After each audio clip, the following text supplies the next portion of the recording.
Pada saat tiba di Palestina, Dajjal sendiri tidak tahu kalau ajalnya sudah dekat. Maka dia pun akhirnya berdemo di sana, menganggap dia punya sebuah kerajaan sampai di daerah Palestina. Tepatnya sekarang Israel. Direbut wilayah itu oleh Israel tanpa mereka sadari. Dalil-dalil wahyu menuntun mereka ke situ. Ada sebuah kota namanya kota Babulut. Di Israel itu kota itu ada. Saya pernah lihat cuplikannya. Termasuk kota yang diidolakan di dalam negeri Israel sendiri namanya Babulut. Subhanallah, hadis menyebutkan nama Babulut. Hadis Nabi SAW dari 1400 tahun yang lalu mengatakan nanti Dajjal akan berkumpul di sebuah wilayah namanya Babulut di Syam. Maksudnya di Palestina itu. Israel sekarang. Ada kota Babulut dan orang Yahudi sekarang lagi gencar membangun kota itu dan dianggap kota favoritnya Israel. Dajjal akan masuk ke sana dan berkurung diri.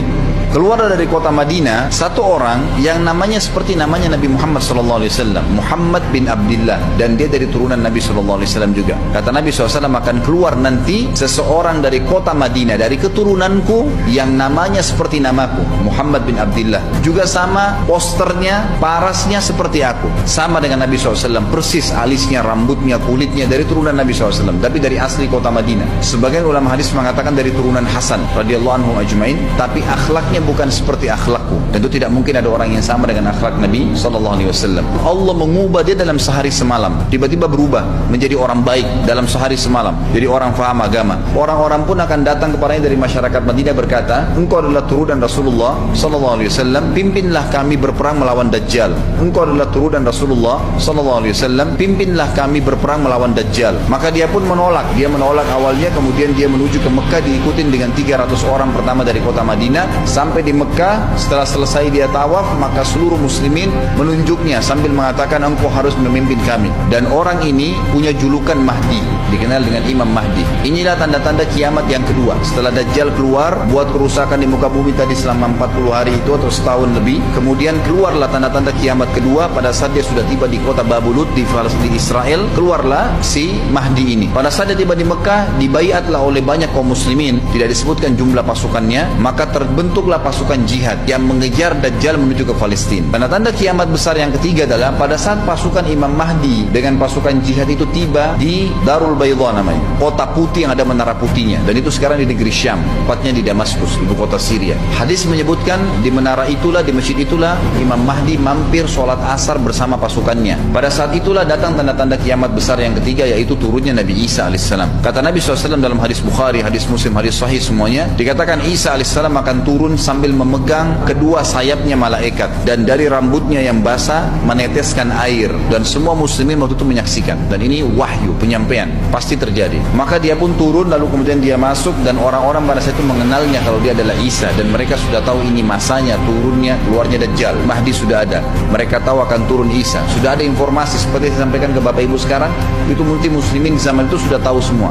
Maka Isa pun alaihissalam waktu itu dipersilakan oleh Mahdi untuk jadi imam, maka dia pun mengatakan tidak, imam dari kalangan kalian. Dan kata Nabi SAW, ini kemuliaan bagi umat ini karena Nabi sholat di belakang umat ini. Semestinya kalau ada Nabi, pasti Nabi jadi imam, tidak mungkin digantikan oleh manusia biasa. Tapi waktu itu Imam Mahdi menjadi imam dan Nabi Isa sholat di belakangnya. Perlu anda tahu juga hadis Nabi SAW yang sahih yang berbunyi, kalau Musa dan Isa hidup di zaman aku sudah diutus, niscaya keduanya akan jadi pengikutku. Jadi memang kena kebenaran agama ini dibawa oleh Nabi SAW. Sholatlah mereka, kemudian mereka menuju ke Palestina. Tiga tanda-tanda kiamat sekaligus terjadi. Nabi Isa alaihissalam akhirnya tiba dengan pasukan mujahidin di depan pintu gerbang Babulut. Kemudian orang-orang Yahudi tidak kenal, tidak tahu Nabi Isa, tidak tahu tentang itu Mahdi. Mereka belum tahu ini. Mereka berbangga-bangga saja. Lalu mereka berkata kepada Dajjal, ada pasukan, segelintir pasukan yang mau menyerang kita. Dajjal mengatakan, bukakan pintu gerbang. Mereka tidak akan mampu melawan kita karena pasukannya mereka banyak memang. Maka Dajjal dengan sombongnya menunggu di depan pintu gerbang. Pada saat dibuka, Dajjal kaget melihat ada Isa alaihissalam. Dan pada saat itu kata Nabi SAW, Dajjal faham kalau sudah tiba ajalnya. Begitu melihat Isa alaihissalam, dia lari dan badannya sambil meleleh di depan para pengikutnya. Lalu Isa alaihissalam mengejar penyairnya mengatakan, wahai musuh Allah, saatnya kau akan menemui ajalmu. Ditusuklah dengan tombak emas di antara dua matanya, maksudnya di dahinya, ditusuk oleh Isa AS dan matilah Dajjal. Pada saat Dajjal mati, pengikutnya pada ketakutan semua. Mereka anggap Dajjal Tuhan, mereka anggap Dajjal orang yang perkasa lah, orang yang kebal lah, beragam macam kelebihan. Mereka kaget pada saat mati. Maka seluruh pengikut Dajjal dari kaum Yahudi akan bersebaran sembunyi di bawah batu dan pohon, di atas batu dan di bawah pohon. Semuanya batu dan pohon itu akan berbicara kepada setiap pasukan mujahidin, berkata, wahai muslim, ini Yahudi di atas saya atau di bawah saya. Batu bilang ini Yahudi yang sembunyi, yang pohon mengatakan, wahai muslim, ini Yahudi, bunuhlah dia. Maka dibunuhlah orang-orang Yahudi tersebut yang menjadi pengikut Dajjal oleh kaum muslimin, kecuali satu pohon, namanya pohon Garqad. Dan apakah Bapak Ibu sudah tahu, sekarang pemerintah Israel besar-besaran menanam pohon itu.